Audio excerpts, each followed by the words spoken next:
নবী মুহাম্মদ সাল্লাল্লাহু আলাইহি সাল্লাম সর্বপ্রথম তার মুখ দিয়ে যে ধ্বনি বের করেছিলেন সেই ধ্বনিটা কি ছিল? সবাই বলি আল্লাহু আকবার কাবীরা, আলহামদুলিল্লাহি হামদান কাসীরা, সুবহানাল্লাহি বুকরাতান ওয়া আসীলা। এটা ছিল নবী মুহাম্মদ সাল্লাল্লাহু আলাইহি সাল্লামের সর্বপ্রথম বাক্য। আল্লাহু আকবার কাবীরা অর্থ কি? আল্লাহ তাআলা সবচেয়ে বড়। আল্লাহ তাআলা কি? সবচেয়ে বড়। আলহামদুলিল্লাহি হামদান কাসীরা, পৃথিবীতে যত প্রশংসা আছে সকল প্রশংসা একমাত্র আল্লাহ তাআলার জন্যই।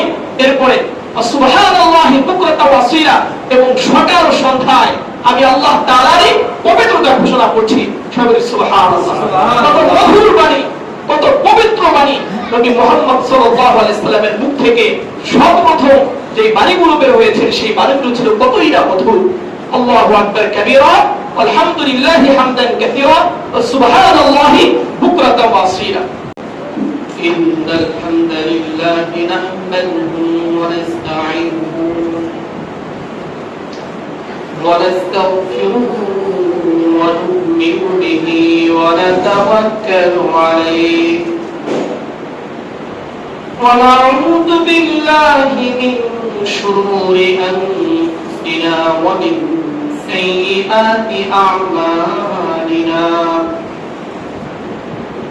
من يهده الله فلا مضل له ومن يضلل فلا هادي له ونشهد أن لا إله إلا الله وحده لا شريك له ونشهد أن سيدنا وسندنا وحبيبنا وطبيبنا وطبيب قلوبنا ومولانا محمدا عبده ورسوله. أما بعد فقد قال الله تعالى في كلامه المجيد وفرقانه الحميد: فأعوذ بالله من الشيطان الرجيم. بسم الله الرحمن الرحيم. لقد كان لكم في رسول الله أسوة حسنة لمن كان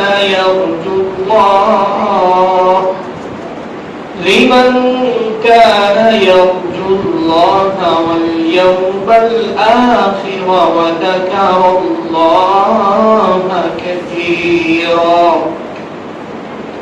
وعن يزيد بن بابنوس رضي الله عنه قال: دخلنا على عائشة فقلنا يا أم المؤمنين ما كان خلق رسول الله صلى الله عليه وسلم؟ قالت: كان خلقه القرآن. تقرؤون سورة المؤمنين؟ قالت: اقرأ قد أفلح المؤمنون. قال يزيد: فقرأت قد أفلح المؤمنون إلى لفروجهم حافظون.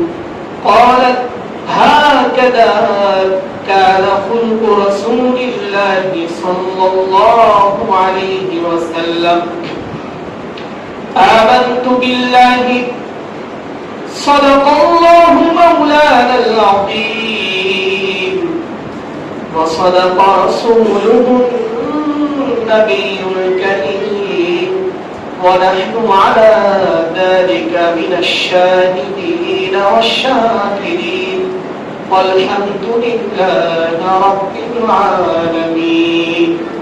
وقال تعالى في شان حبيبه ومحبوبه: إن الله وملائكته يصلون على النبي يا আইয়ুহাল্লাযীনা আমানু সাল্লু আলাইহি ওয়া সাল্লিমু তাসলিমা আল্লাহুম্মা সাল্লি আলা মুহাম্মাদিন ওয়া আলা আলি মুহাম্মাদ কামা সাল্লাইতা আলা ইব্রাহিম وعلى آل إبراهيم إنك حميد مجيد اللهم بارك على محمد وعلى آل محمد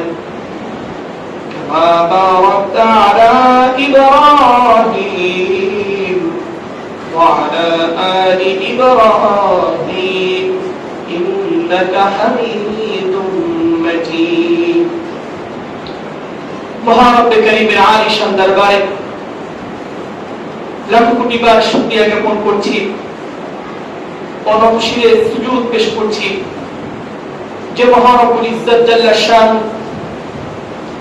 আমাদেরকে তিনি তার বিশেষ অনুগ্রহ ও দয়ায় তার প্রিয় ইবাদত জুমা নামাজ পড়ানোর্থে আমাদেরকে তিনি তার প্রিয় ঘর মসজিদে আসার বসার সুযোগ করে দিয়েছেন। আমাদেরকে সমাজের সকল প্রতিকূল পরিবেশ অবস্থা থেকে রক্ষা করেছেন, যাবতীয় বিপদ আপদ বালা মুসিবত থেকে হেফাজত করেছেন, সকল রোগ শোক থেকে আমাদেরকে শিফা দান করেছেন, আমাদেরকে তিনি ইবাদতের জন্য কবুল করেছেন, মনোনীত করেছেন। সেজন্য সকল অন্তর খুলে বলে আলহামদুলিল্লাহ। প্রিয় সুধী, আজ 9 রবিউল আউয়াল 1446 হিজরি সন 29 ভাদ্র 1431 বঙ্গাব্দ ও 13 সেপ্টেম্বর 2024 খ্রিস্টাব্দ। আজকে যে আয়াতে কারিমা তেলাওয়াত করেছি ও হাদিস শরীফ পাঠ করেছি, এই আয়াতে কারিমা ও হাদিসের আলোকে সমান সংক্ষিপ্ত পরিসরে গুরুত্বপূর্ণ আলোচনা হবে। ওয়া তাওফীকি ইল্লা বিল্লাহ। প্রিয় হাজির, আমরা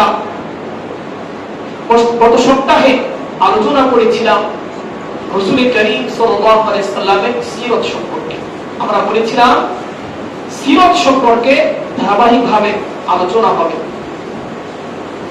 নবী করিম সাল্লাল্লাহু আলাইহি সাল্লামের জন্ম সময় থেকে নিয়ে তার মৃত্যু পর্যন্ত তিনি তার জীবনে যা কিছু করেছেন, যা কিছু বলেছেন, আমাদেরকে যেভাবে দিক নির্দেশনা দিয়েছেন, তার জীবনের প্রতিটা বিষয় সিরাতের অন্তর্ভুক্ত।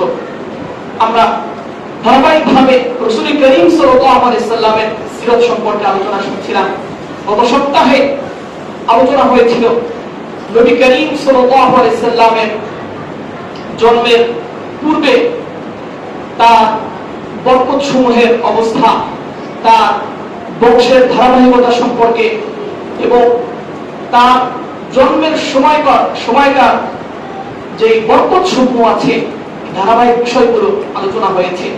এরই ধারাবাহিকতায় এই সপ্তাহে আলোচনা হবে নবী করিম সাল্লাল্লাহু আলাইহি সাল্লামের দুগ্ধপান ও শৈশবকাল সম্পর্কে এবং তার পরবর্তী জীবন সম্পর্কে আলোচনা হবে ধারাবাহিকভাবে ইনশাআল্লাহ। প্রিয় সুধী, নবী করিম সাল্লাল্লাহু আলাইহি সাল্লামকে সর্বপ্রথম তার শ্রদ্ধেয় জননী বিবি আমেনা তিনি তাকে সর্বপ্রথম দুগ্ধ পান করিয়েছেন।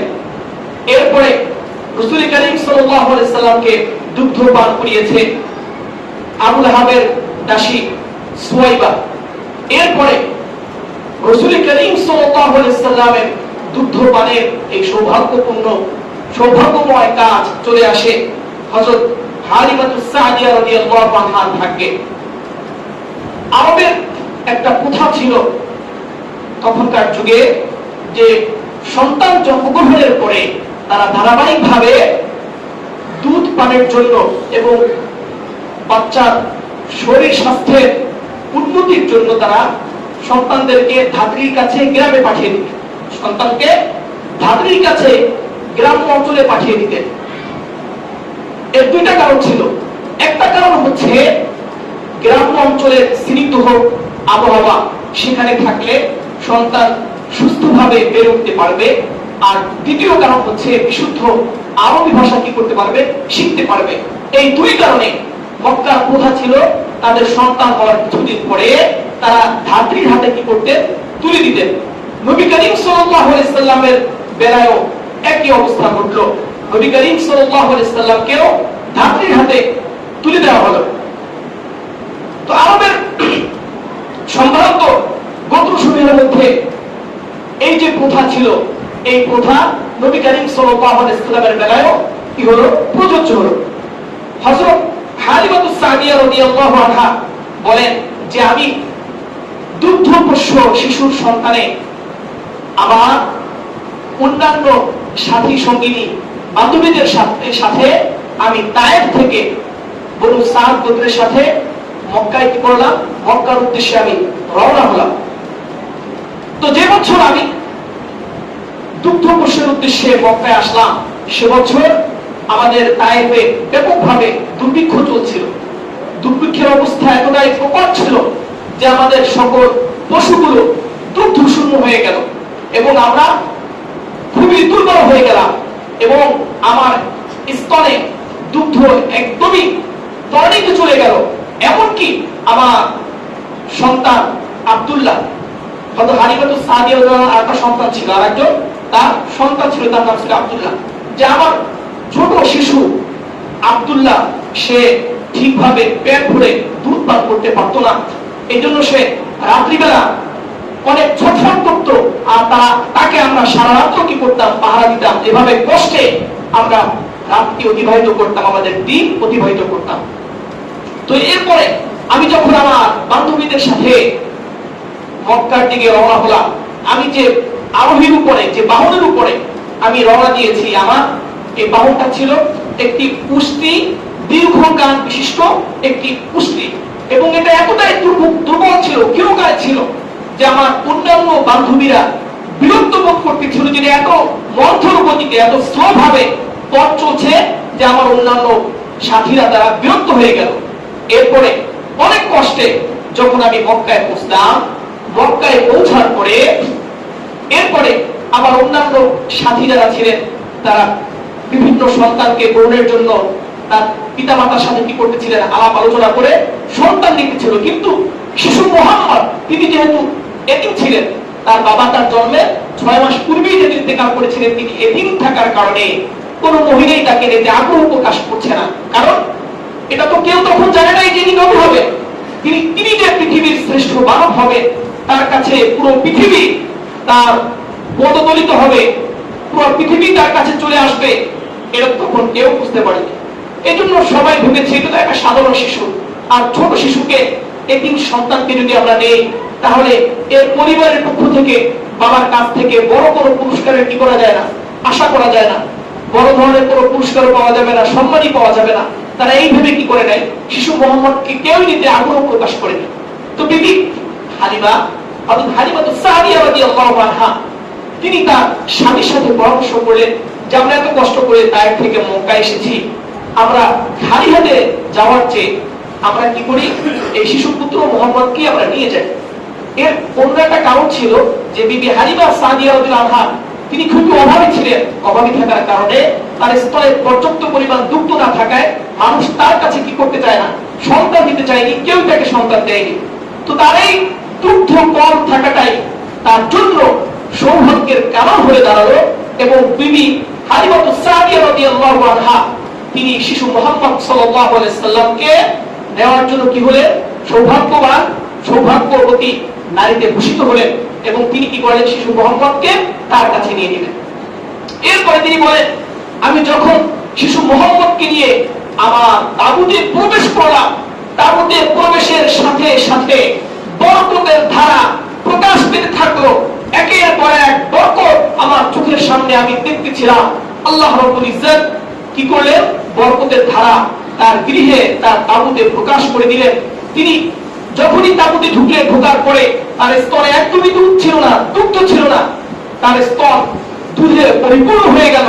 তিনি বললেন, আমার উভয় পুত্র শিশু মোহাম্মদ পেট ভরে কি করে, উদর পূর্ণ করে দুগ্ধ পান করলো, এবং তার ভাই আব্দুল্লাহ উভয় পেট ভরে উদর পূর্ণ করে দুগ্ধ পান করে তারা কি করলেন, ঘুমিয়ে গেলেন। অপরদিকে আমার যে দুর্বল উষ্টিটি ছিল, উষ্টিটিকে তাকালাম, দেখলাম তার স্তন দুধে পরিপূর্ণ হয়ে গেল এবং আমার স্বামী সে উষ্টি থেকে দুধ গ্রহণ করে আনলো এবং আমরা উভয় উদর পূর্ণ করে দুধ পান করে শান্তিতে খুব স্বস্তির সাথে আমরা নিদ্রায় গেলাম।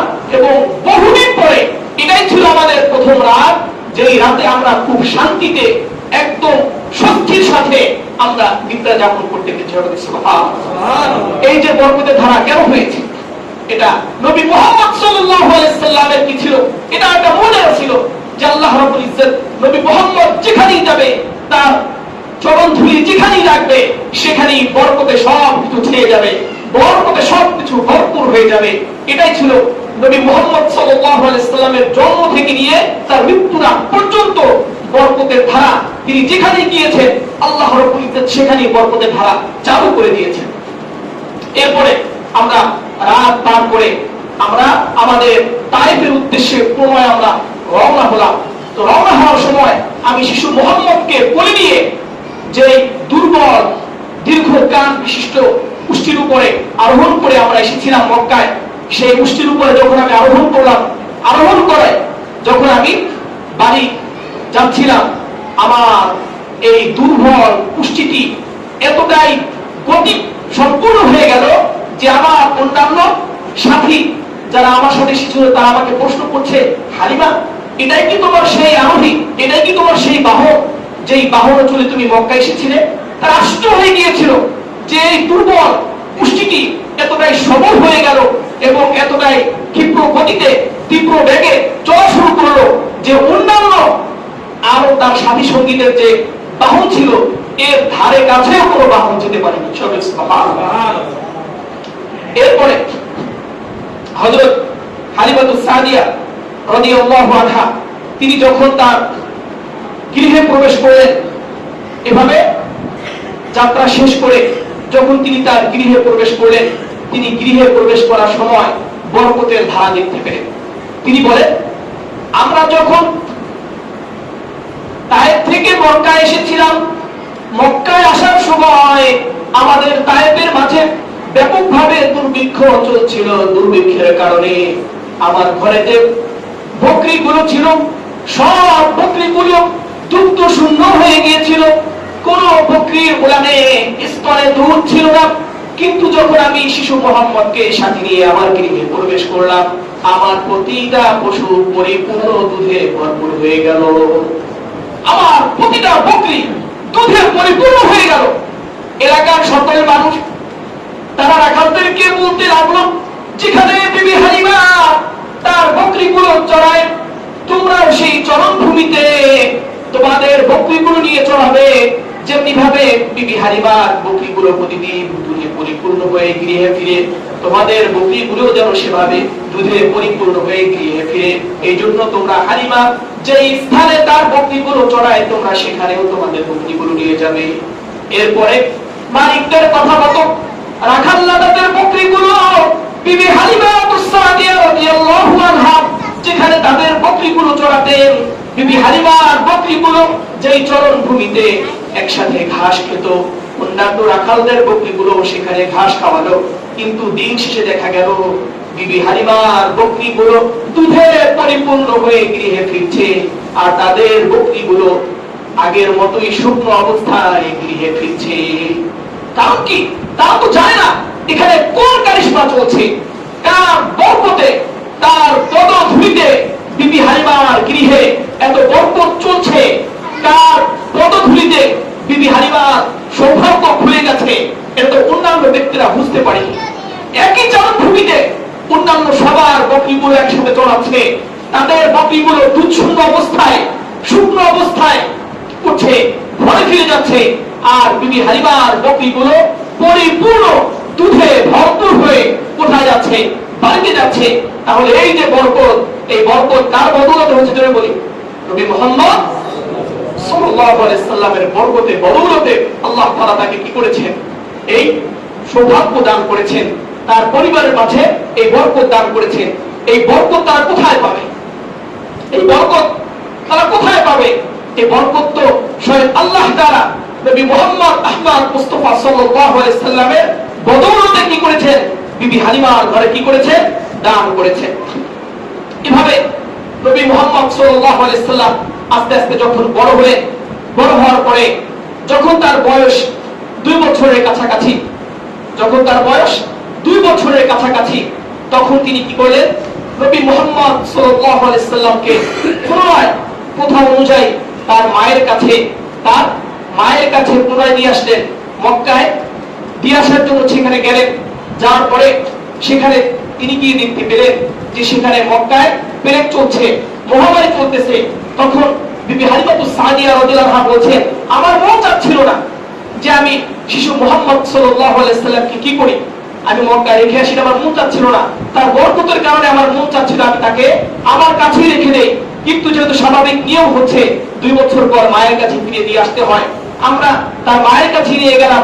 কিন্তু যেহেতু সেখানে মহামারী পেরেক চলছিল, এই মহামারীর অজুহাতে আমি মুহাম্মদকে পুনরায় আবার কি করলাম, আমাদের কাছে কি করলাম, নিয়ে আসলাম। এবং আমাদের কাছে নিয়ে আসার পরে সেখানে তিনি মুহাম্মদ সাল্লাল্লাহু আলাইহি সাল্লাম এভাবে আস্তে আস্তে বেড়ে উঠছেন। নবী মুহাম্মদ সাল্লাল্লাহু আলাইহি সাল্লামকে যখন দুধ ছাড়ালেন, 2 বছর বয়স হলো, দুধ ছাড়ানোর সময় নবী মুহাম্মদ সাল্লাল্লাহু আলাইহি সাল্লামের মুখ থেকে সর্বপ্রথম যে বাক্য বের হলো, সেই বাক্যটি হচ্ছে আল্লাহু আকবার কাবীরা, আল্লাহু আকবার কাবীরা, আলহামদুলিল্লাহি হামদান কাসীরা ওয়া সুবহানাল্লাহি বুকরাতান ওয়া আসীলা। বিবি হালিমাতুস সাদিয়া রাদিয়াল্লাহু আনহা বলেন, নবী মুহাম্মদ সাল্লাল্লাহু আলাইহি সাল্লাম তার মুখ থেকে সর্বপ্রথম যে বাক্য তিনি বের করেছেন, সেই বাক্যটি ছিল কি যেন বলি, আল্লাহ তাআলার বরত্ব, আল্লাহ তাআলার জয়গান, আল্লাহ তাআলার প্রশংসা, আল্লাহ তাআলার পবিত্রতা ঘোষণার মাধ্যমে নবী মুহাম্মদ সাল্লাল্লাহু আলাইহি সাল্লামের মুখ থেকে সর্বপ্রথম ধ্বনি বের হয়েছে তার গরিবের প্রশংসা এবং গুণ কীর্তির বাণীর মাধ্যমে। এটাতে তিনি নবী হবে, এই নবী হওয়ার আলামতগুলো তার জন্মের আগ থেকেই ধারাবাহিকভাবে চলছিল। কিন্তু মানুষ তো স্বাভাবিকভাবে তখন বুঝতে পারেনি তিনি হবে উভয় জাহান, দুনিয়া এবং আখিরাত উভয় জাহানের সর্দার, তিনি হবেন সমগ্র জাহানের বাদশা। এটা তো কেউ তখন বুঝতে পারেনি। তো আল্লাহ তাআলা নবী মুহাম্মদ সাল্লাল্লাহু আলাইহি সাল্লামকে শৈশবকাল থেকে নবুয়তের যে প্রতিচ্ছবি, এগুলো তিনি তার মাঝে দিয়ে রেখেছিলেন। তো নবী মুহাম্মদ সাল্লাল্লাহু আলাইহি সাল্লাম সর্বপ্রথম তার মুখ দিয়ে যে ধ্বনি বের করেছিলেন, সেই ধ্বনিটা কি ছিল, সবাই বলি আল্লাহু আকবার কাবীরা, আলহামদুলিল্লাহি হামদান কাসীরা ওয়া সুবহানাল্লাহি বুকরাতান ওয়া আসীলা। এটা ছিল নবী মুহাম্মদ সাল্লাল্লাহু আলাইহি সাল্লামের সর্বপ্রথম বাক্য। আল্লাহু আকবার কাবীরা অর্থ কি, আল্লাহ তাআলা সবচেয়ে বড়, আল্লাহ তাআলা কি সবচেয়ে বড়। আলহামদুলিল্লাহি হামদান কাসীরা, পৃথিবীতে যত প্রশংসা আছে সকল প্রশংসা একমাত্র আল্লাহ তাআলার জন্যই। এরপরে সুবহানাল্লাহি বুকরাতান ওয়া আসীলা, এবং সকাল ও সন্ধ্যায় আমি আল্লাহ তাআলারই পবিত্রতা ঘোষণা করছি। সবাই সুবহানাল্লাহ। কত মধুর বাণী, কত পবিত্র বাণী নবী মুহাম্মদ সাল্লাল্লাহু আলাইহি সাল্লামের মুখ থেকে সর্বপ্রথম যে বাণীগুলো বের হয়েছে, সেই বাণীগুলো ছিল কতই না মধুর। আল্লাহু আকবার কাবীরা, আলহামদুলিল্লাহি হামদান কাসীরা ওয়া সুবহানাল্লাহি বুকরাতান ওয়া আসীলা। এরপরে বিবি হালিমাতুস সাদিয়া রাদিয়াল্লাহু আনহা তাকে ঘরে আনলেন। আনার পরে তিনি স্বাভাবিকভাবে জীবনযাপন করছিলেন। এরপরে তিনি তার একসাথে, আমরা যে ছোটবেলা যখন থাকি একসাথে, কিন্তু কি থাকে, ছোট ছোট বাচ্চারা কিন্তু দেখা যায় 4 জন 5 জন 10 জন করে একসাথে খেলাধুলা করে কি করে না। এর সমবয়সী যারা আছে বাচ্চারা কিন্তু ওদের সাথে খেলতে ভালোবাসে। তো নবী মুহাম্মদ সাল্লাল্লাহু আলাইহি সাল্লাম তিনি কি করতেন, বাচ্চাদের সাথে খেলাধুলা দেখতে বের হতেন। বিবি হালিমাতুস সাদিয়া বলেন যে নবী করিম সাল্লাল্লাহু আলাইহি সাল্লাম তিনি বাচ্চাদের সাথে বের হয়েছেন একসাথে, তিনি বাচ্চাদের খেলা দেখতেন, কিন্তু তিনি কখনোই কি করতেন না, খেলাধুলায় মগ্ন হতেন না, তিনি কখনোই খেলাধুলায় শরীক হতেন না। তিনি কি করতেন, শুধু পাশে দাঁড়িয়ে খেলা দেখতেন। এরপরে একদিন আমাকে জিজ্ঞেস করলেন, তার যে ভাই ছিল, আরেক ভাই দুধ ভাই আব্দুল্লাহ, প্রায় সময় আব্দুল্লাহকে সে দেখে না, কারণ এটা স্বাভাবিক যখন একসাথে 2টা বাচ্চা থাকে অথবা আপনার 2 সন্তান একসাথে ঘরে থাকে, এক সন্তান যদি প্রায় সময় বাইরে চলে যায়, আরেক সন্তান কিন্তু জিজ্ঞেস করে, আপু ও কোথায়, আপু আমার ভাই কোথায়, আপু আমার বোন কোথায়, বলে কি বলে না। তো নবী মুহাম্মদ সাল্লাল্লাহু আলাইহি সাল্লাম তার ভাই আব্দুল্লাহ তাকে ঘরে না দেখে তার বাবাকে জিজ্ঞেস করছে, মাকে জিজ্ঞেস করেছে যে আম্মু আমার যে আরেক ভাই আছে, ভাই কোথায়, তাকে দেখি না দে। তখন বললেন যে তোমার ভাই বকরি চড়াতে সে মাঠে গেছে। তখন নবী মুহাম্মদ সাল্লাল্লাহু আলাইহি ওয়াসাল্লাম বললেন, ঠিক আছে, সামনে থেকে আমাকেও কি করবে, তার সাথে মাঠে পাঠাবে। এরপরে নবী মুহাম্মদ সাল্লাল্লাহু আলাইহি ওয়াসাল্লাম কি করলেন, তার ভাইয়ের সাথে প্রতিদিন কি করতেন, বকরি চড়াতে মাঠে যেতেন। কোথায় যেতেন? বকরি চড়াতে মাঠে যেতেন। এখানে আরেকটি কথা, আল্লাহ তাআলা পৃথিবীতে যত নবী রাসূল পাঠিয়েছেন, সকল নবী রাসূলগণকেই তিনি কি করেছেন, বকরি চড়িয়েছেন। সকল নবীদের মাধ্যমে তিনি কি করেছেন, রাখালের কাজ নিয়েছেন, তাদেরকে দিয়ে বকরি চড়িয়েছেন। এর একটা হিকমত বলি, বকরি হচ্ছে এমন একটা প্রাণী, এটা লালন পালন করা খুবই কষ্টকর। কারণ আপনি ডান দিকে টান দিলে বায়ে দৌড়ায়, বাঁ দিকে টান দিলে ডাইনে দৌড়ায়, মানে অনেক খুব একটা কঠিন অবস্থা। এই জন্য বকরি আল্লাহ তাআলা সকল নবীদেরকে বকরি চড়িয়ে তাদের ধৈর্যের কি করেছেন, প্রশিক্ষণ দিয়েছেন। তাদের কি করেছেন, ধৈর্যের প্রশিক্ষণ দিয়েছেন। কোন ব্যক্তি যদি অধৈর্য হয়, তার ভিতরে ধৈর্যের এই যে বৈশিষ্ট্য, এটা আনার জন্য সে যদি কি করে, প্রতিদিন বকরি প্রতিপালন করে, তার ভিতরে ধৈর্যের মাত্রা চলে আসবে। সুবহানাল্লাহ, তার ভিতরে কি চলে আসবে, ধৈর্য চলে আসবে। তো নবী মুহাম্মদ সাল্লাল্লাহু আলাইহি ওয়াসাল্লামকে তিনি কি করেছেন, আল্লাহ তাআলা এই বকরি চড়ানোর কাজ দিয়েছেন কেন? ধৈর্যের পরীক্ষার জন্য, ধৈর্যের প্রশিক্ষণের জন্য। তো যাই হোক, তিনি তার ভাইয়ের সাথে কি করতেন, মাঠে বকরি চড়াতেন। এরপরে নবী মুহাম্মদ সাল্লাল্লাহু আলাইহি ওয়াসাল্লামের বয়স যখন 4 বছর কিংবা 5 বছর, তার ভাইয়ের সাথে প্রতিদিন যখন তিনি মাঠে যান, হঠাৎ করে নবী মুহাম্মদ সাল্লাল্লাহু আলাইহি ওয়াসাল্লামকে সাদা কাপড় পরিহিত দুজন ব্যক্তি তাকে পাশে নিয়ে তা কি করলেন, বক্ষ মুবারক বিদীর্ণ করলেন। তাকে কি করলেন, তার বক্ষ মুবারক ছিঁড়ে ফেললেন। তো তার ভাই যখন আব্দুল্লাহ দেখলো যে আমার কুরাইশি ভাইকে দুইজন সাদা কাপড় পরিহিত ব্যক্তি কি করলেন, পাশে নিয়ে বক্ষ ছিঁড়ে ফেললেন, তখন সে হাঁপাতে হাঁপাতে দৌড়ে গিয়ে বাসায় গিয়ে বললেন, বাবা, আমার কুরাইশি ভাইকে দুইজন ব্যক্তি ধরে পেট ছিঁড়ে ফেলছে, তার বক্ষ ছিঁড়ে ফেলছে। যখন এটা হযরত হালিমাতুস সাদিয়া রাদিয়াল্লাহু আনহা এবং তার স্বামী শুনলেন, উভয়ে খুব ঘাবড়ে গিয়ে দৌড়ে তারা নবী মুহাম্মদ সাল্লাল্লাহু আলাইহি ওয়াসাল্লামের কাছে গেলেন। সেখানে গিয়ে দেখলেন নবী মুহাম্মদ সাল্লাল্লাহু আলাইহি ওয়াসাল্লাম কি রয়েছেন, বসে রয়েছেন, এবং তার চেহারা বিবর্ণ হয়ে গিয়েছে, তার চেহারা বিবর্ণ হয়ে গিয়েছে। তখন তাকে জিজ্ঞেস করলেন, বাছা, তোমার কি হয়েছে? তখন নবী মুহাম্মদ সাল্লাল্লাহু আলাইহি ওয়াসাল্লাম বললেন যে হঠাৎ করে দুজন ব্যক্তি এসে আমাকে ধরে নিয়ে আমার বক্ষ বিদীর্ণ করলো এবং ভিতর থেকে কি যেন বের করে আমার ভিতর প্রতিস্থাপন করলো, আমি আর কিছু বলতে পারি না। তো নবী মুহাম্মদ সাল্লাল্লাহু আলাইহি ওয়াসাল্লাম তার জীবনে 3 বার সিনা চাক হয়েছে। কয়বার করে বলি? 3 বার। এটাকে বাংলায় বলা হয় বক্ষ বিদরণ, আর পরিভাষায় সিনা চাক বললেই সবাই বুঝে। তো সিনা চাক অর্থ হচ্ছে বক্ষ বিদরণ। বক্ষ বিদরণ করে নবী মুহাম্মদ সাল্লাল্লাহু আলাইহি ওয়াসাল্লামের কলবকে পৃথিবীর মানবীয় যে দুর্বলতা আছে, এই মানবীয় দুর্বলতাগুলো পরিপূর্ণরূপে পাকসাফ করে শয়তানের যে কোনো ধরনের যা কিছু আছে সবকিছুকে একদম ধুয়ে মুছে পরিচ্ছন্ন করে নবী মুহাম্মদ সাল্লাল্লাহু আলাইহি ওয়াসাল্লামের ভিতরে আবার প্রতিস্থাপন করা হয়েছে, যেন তার ভিতরে কোন মানবীয় দুর্বলতা কাজ করতে না পারে। এই জন্য রব্বে কারিমের পক্ষ থেকে, এটা আল্লাহর পক্ষ থেকে কি করা হয়েছে, ওপেন হার্ট সার্জারি করা হয়েছে। সুবহানাল্লাহ। নবী মুহাম্মদ সাল্লাল্লাহু আলাইহি ওয়াসাল্লামের শৈশবকালে, তার বয়স যখন কত 4 কিংবা 5 বছর, তখন তাকে সর্বপ্রথম কি করা হয়, বক্ষ বিতরণ করা হয়, যেটাকে আমরা ওপেন হার্ট সার্জারি বলে বুঝি। তো বক্ষ বিতরণ করার পরে মূলত শিশুদের ভিতরে মানবীয় দুর্বলতা যে সকল জিনিসগুলো বাসা বাঁধতে পারে, তার ভিতরে যে কাজ করতে পারে, এই সকল বিষয়গুলো যেন নবী মুহাম্মদ সাল্লাল্লাহু আলাইহি ওয়াসাল্লামকে স্পর্শ করতে না পারে, এজন্যই মূলত তাকে কি করা হয়েছিল, সর্বপ্রথম 4 থেকে 5 বছর বয়সে তাকে প্রথম সিনা চাক করা হয়েছিল। তো বিবি হালিমাতুস সাদিয়া রাদিয়াল্লাহু আনহা যখন এই ঘটনা দেখলেন, এই ঘটনা দেখার পরে তিনি ঘাবড়ে গেলেন এবং সাথে সাথে তাকে এক গণকের কাছে নিয়ে গেলেন। কোথায় নিয়ে গেলেন? সবাই কোথায় নিয়ে গেলেন? গণকের কাছে নিয়ে গেলেন। গণকের কাছে নিয়ে যাওয়ার পরে গণক যখন তাকে দেখলো, দেখার সাথে সাথে নিজের জায়গা ছেড়ে দিয়ে দাঁড়িয়ে গেল এবং নিজের বুকের সাথে মিলিয়ে চিৎকার দিয়ে বলতে লাগলো, হে আরব জনগণ, হে আরববাসী, শীঘ্র আসো, তোমরা শীঘ্র আসো, তোমাদের উপরে অচিরেই যে বিপদ আসছে, মহা বিপর্যয় আসছে, সেই মহা বিপর্যয়কে তোমরা এখনই প্রতিহত করো। আর এই প্রতিহত করার পদ্ধতি হচ্ছে এই শিশুকে তোমরা হত্যা করো এবং সাথে সাথে আমাকে হত্যা করো, নতুবা সে তোমাদের ধর্মকে, তোমাদের দিনকে চিরতরে মিটিয়ে দিবে এবং সে এমন এক ধর্মের আবির্ভাব ঘটাবে, যেই ধর্মের কথা তোমরা ইতিপূর্বে কোনোদিন তোমাদের বাপ দাদা সহকারে কেউ শুনে নাই, কেউ কি করে নাই, শুনে নাই। কারণ গণক তো বুঝতে পেরেছে তিনি কি হবে, জোরে বলি, আখির জামান নবী মুহাম্মদ আহমদ মুস্তাফা সাল্লাল্লাহু আলাইহি সাল্লাম তিনি হবে সর্বশেষ নবী, এটা গণক বুঝতে পেরেছিল। আর গণক যদি ইহুদি ছিল, ইহুদিরা হচ্ছে মুসলমানদের সবচেয়ে বড় শত্রু। ইহুদিরা কি মুসলমানদের সবচেয়ে বড় শত্রু? ইহুদি এবং আরেক জাতি মুশরিক, ইহুদি এবং মুশরিক জাতি পৃথিবীতে মুসলমানদের সবচেয়ে বড় শত্রু।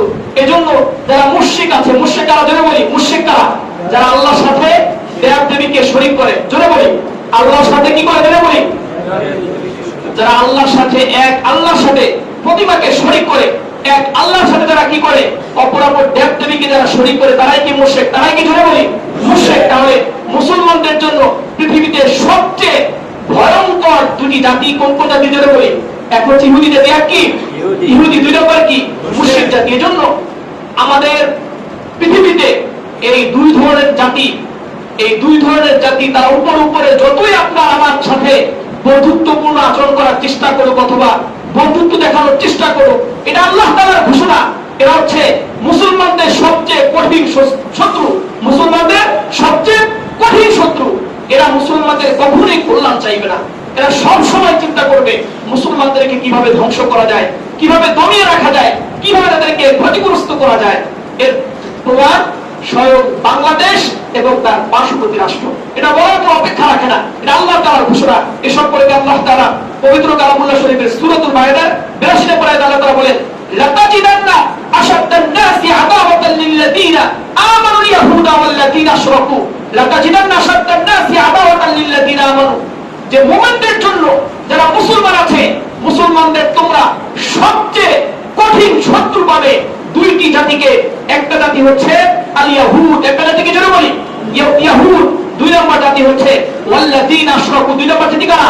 যারা মুশরিক। তাহলে এই দুই জাতি থেকে সব সময় সাবধান থাকতে হবে। কি করতে হবে জোরে বলি?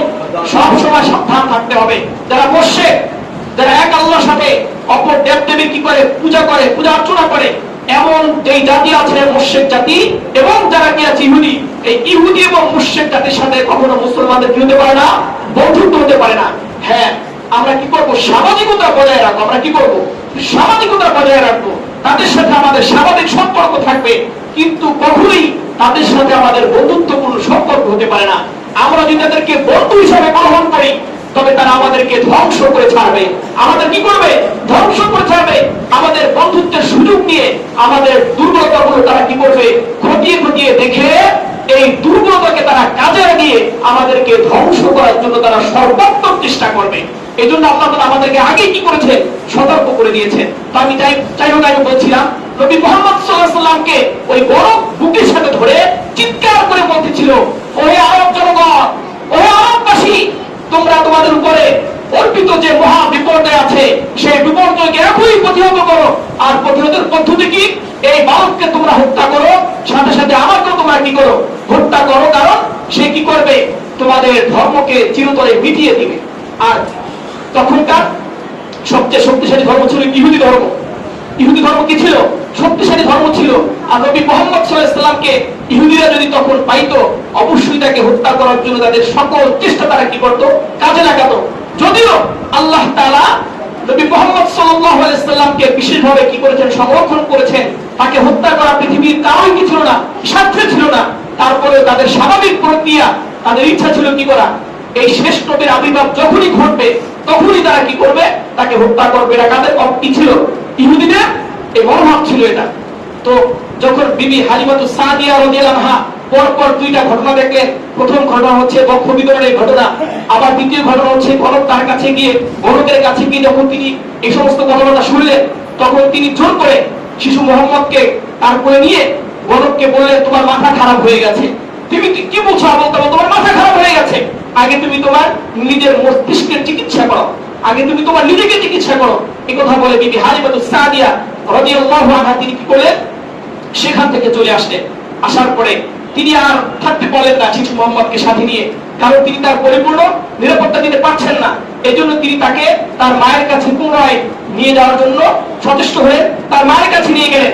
তার মায়ের কাছে নিয়ে যাওয়ার পরে তার মা বিবি আমেনা বললেন, এত জোর করে এত কিছু করে তুমি আমার সন্তানকে নিয়ে গেলা, আবার এমন কি হইলো? কি কারণে আবার এত দ্রুত আমার কাছে তাকে নিয়ে আসলা? তখন তিনি বললেন এই ঘটনাগুলো তিনি প্রথম বলতে চাননি। যখন বিবি আমেনা বারবার তাকে বিরাবিরি করলে, তখন হালিমাতুস সাদিয়া রাদিয়াল্লাহু আনহা সকল ঘটনাগুলো তাকে নেওয়ার পর থেকে তার সাথে যে আচরণগুলো হয়েছে, তিনি যা কিছু পেয়েছেন সব কিছু কি করলেন বিবি আমেনাকে বললেন। তখন বিবি আমেনাও শিশু মুহাম্মদ সাল্লাল্লাহু আলাইহি সাল্লাম তার গর্ভে আসার পরে তিনি যে সকল বরকত দেখেছেন এবং সকল বরকতের বর্ণনাগুলো তার কাছে শোনালেন, বললেন এটা হচ্ছে আমার এই ছোট বাচ্চার একটা বিশেষ বৈশিষ্ট্য যে তিনি আমার গর্ভে আসার পর থেকেই আমি তার মাধ্যমে এই বিষয়গুলো আমি কি করেছি দেখতে পেয়েছি। তাহলে নবী মুহাম্মদ সাল্লাল্লাহু আলাইহি সাল্লামের শৈশবকাল থেকে তার জন্মের পূর্ব থেকে কি হয়েছিল, তার বরকতের ধারা এবং অলৌকিক ঘটনা মুজিজাগুলো আল্লাহ তাআলা পৃথিবীর বাসীর মাঝে কি করেছেন, ঘটিয়েছেন। এবং এই কথার মাধ্যমে মূলত এটাই মেসেজটা হচ্ছে তিনি হচ্ছেন সর্বশেষ নবী, আখিরুজ জামান। আর তিনি যখন পৃথিবীতে আসবেন, পৃথিবীতে আসার পরে পৃথিবীতে আর অন্য কোন প্রভাবশালী, অন্য কোন সম্রাট, অন্য কোন সাম্রাজ্য কিছু থাকবে না, সবকিছু শেষ হয়ে যাবে।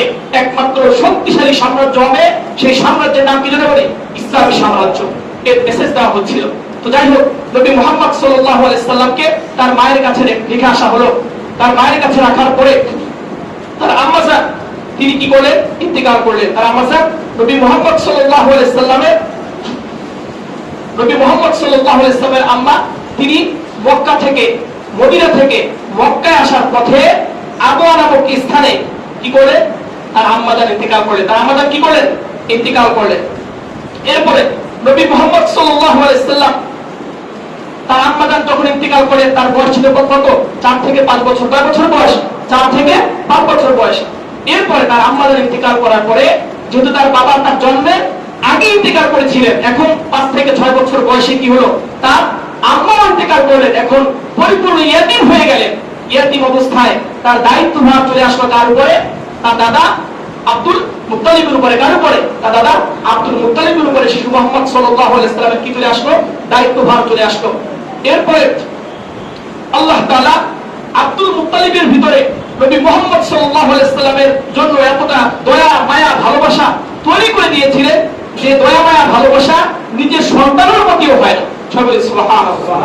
এরপরে নবী মুহাম্মদ সাল্লাল্লাহু আলাইহি সাল্লামের বয়স যখন 8 বছর 2 মাস 10 দিন, 8 বছর 2 মাস 10 দিন পূর্ণ হলো, তখন তার দাদা আব্দুল মুত্তালিব কি করলেন, ইন্তেকাল করলেন। দাদা আব্দুল মুত্তালিব ইন্তেকাল করলেন। এরপরে নবী মুহাম্মদ সাল্লাল্লাহু আলাইহি সাল্লামের দায়িত্বভার চলে আসলো তার দাদা আবু তালেবের হাতে। কার হাতে চলে? বলি দাদা আবু তালেবের হাতে তার দায়িত্বভার চলে আসলো।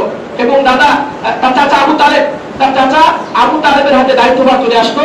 আল্লাহ তাআলা এই আবু তালেব এবং আব্দুল মুত্তালিব, বাবা এবং সন্তান, আর মুহাম্মদ সাল্লাল্লাহু আলাইহি সাল্লামের দাদা এবং চাচা, এই উভয়ের মাঝে আল্লাহ তাআলা এতটা ভালোবাসা মুহাম্মদ সাল্লাল্লাহু আলাইহি সাল্লামের প্রতি, এতটা ভালোবাসা, দয়া তৈরি করে দিলেন যে স্বীয় সন্তানের প্রতিও মানুষের কি হয় না, এত দয়া ভালোবাসা হয় না। নবী মুহাম্মদ সাল্লাল্লাহু আলাইহি সাল্লামকে চাচা আবু তালেব তার জীবনের সবকিছু দিয়ে তাকে রক্ষা করার জন্য, তাকে ভালোভাবে বেড়ে ওঠার জন্য তার সর্বাত্মক সবকিছু নবী মুহাম্মদ সাল্লাল্লাহু আলাইহি সাল্লামের জন্য তিনি কি করেছেন, উৎসর্গ করেছেন, ব্যয় করেছেন। আল্লাহ তাআলা তাদের এই যে ভালোবাসা এবং নবী মুহাম্মদ সাল্লাল্লাহু আলাইহি সাল্লামকে ইয়াতীম অবস্থায় প্রতিপালনের যে ঘটনা, আল্লাহ তাআলা এটা পবিত্র কালামুল্লাহ শরীফের 30 নম্বর পারা সূরাতুদ দুহা 6 নম্বর আয়াতে আল্লাহ তাআলা বলেন, আলাম ইয়াজিদকা ইয়াতীমান ফাআওয়া ওয়া ওয়াজাদাকা দাল্লান ফাহাদা। আলাম ইয়াজিদকা ইয়াতীমান ফাআওয়া, হে নবী আপনাকে কি আমি ইয়াতীম অবস্থায় পাইনি? ফাআওয়া, এরপরে আপনাকে কি আমি আশ্রয় প্রদান করিনি? আপনাকে কি আমি ইয়াতীম অবস্থায় পাইনি? মুরুদের মাধ্যমে ইশারা করা হয়েছে, হে নবী আপনার শৈশবকালে আপনার বাবা মা ইন্তেকাল করেছিলেন, এরপরে আমি আপনাকে ফাআওয়া আশ্রয় দিয়েছি। আব্দুল মুত্তালিব এবং আবু তালেবের গৃহে আমি আপনাকে আশ্রয় ব্যবস্থা করে দিয়েছি এবং তাদের মাঝে আপনার প্রতি এতটা ভালোবাসা সৃষ্টি করে দিয়েছি, নিজের সন্তানের প্রতি মানুষ যতটা ভালোবাসা বা দরদি না হয়, তার চেয়ে আপনার প্রতি তারা উভয়ে অধিক দয়াশীল এবং অধিক দায়িত্ববান ছিলেন। সুবহানাল্লাহ। নবী মুহাম্মদ সাল্লাল্লাহু আলাইহি ওয়াসাল্লামের প্রতি দাদা আব্দুল মুত্তালিব এবং চাচা আবু তালেব এতটাই দয়াশীল ছিলেন যে স্বীয় সন্তানের প্রতি মানুষ কি হয় না, এতটা দয়াশীল হয় না। এটা কে করেছে জোরে বলি? আল্লাহ। আল্লাহ তাআলাই তাদের হৃদয়ে কি করেছিলেন? নবী মুহাম্মদ সাল্লাল্লাহু আলাইহি সাল্লামের প্রতি ভালোবাসা, নবী মুহাম্মদ সাল্লাল্লাহু আলাইহি সাল্লামের প্রতি দয়া কি করেছিলেন? উদ্রেক ঘটিয়েছিলেন। এবং আবু তালেব তিনি ইন্তেকালের আগ পর্যন্ত নবী মুহাম্মদ সাল্লাল্লাহু আলাইহি সাল্লামকে সব কিছুতে কি করেছিলেন? আগলে রেখেছিলেন। এবং তার পরিবারের মাঝে নবী মুহাম্মদ সাল্লাল্লাহু আলাইহি সাল্লামকে তিনি তার সন্তানের চেয়েও বেশি কি করেছিলেন? প্রাধান্য দিয়েছিলেন। সুবহানাল্লাহ। প্রিয় সুধী, আমরা ধারাবাহিকভাবে নবী মুহাম্মদ সাল্লাল্লাহু আলাইহি সাল্লামের যে সিরাতুন নবী সাল্লাল্লাহু আলাইহি সাল্লাম সম্পর্কে আমাদের ধারাবাহিক আলোচনা হবে ইনশাআল্লাহ। যেহেতু আমাদের সময় শেষ, আমরা আরেকটু আগে আসলে আরো আগে আমরা কি করতে পারি? আলোচনা শুরু করতে পারি। যেটা আমরা সবাই চেষ্টা করব একটু আগে আসার জন্য। আমরা প্রতি সপ্তাহে, এই মাস হচ্ছে রবিউল আউয়াল মাস, নবী করিম সাল্লাল্লাহু আলাইহি সাল্লামের জন্মের মাস। নবী করিম সাল্লাল্লাহু আলাইহি সাল্লাম এই মাসেই এই ধরার বুকে আগমন করেছেন। এই জন্য এই মাসটা অত্যন্ত গুরুত্বপূর্ণ, বরকময় মাস। এই মাসে আমরা নবী মুহাম্মদ সাল্লাল্লাহু আলাইহি সাল্লামের জীবনী শ্রবণ করে, তার জীবনকে আমরা আমাদের সামনে রেখে তিনি যেভাবে তার জীবন পরিচালনা করেছেন, আমরা সবাই সেভাবে আমাদের ভিতরে নবী মুহাম্মদ সাল্লাল্লাহু আলাইহি সাল্লামের সিরতকে ধারণ করে আমরা একজন হাকিকি আশিকে রাসূল হিসাবে এই পৃথিবীতে এবং আমাদের পরপরে যেন আল্লাহ তাআলার সামনে দাঁড়াতে পারি। এজন্য আমরা সবাই করব নবী মুহাম্মদ সাল্লাল্লাহু আলাইহি সাল্লামের সিরতকে ধারণ করে আমরা নিজেদের জীবন পরিচালনার চেষ্টা করব। আল্লাহ তাআলা আমাদের সকলকে আমল করার তৌফিক দান করে। সকল আমিন।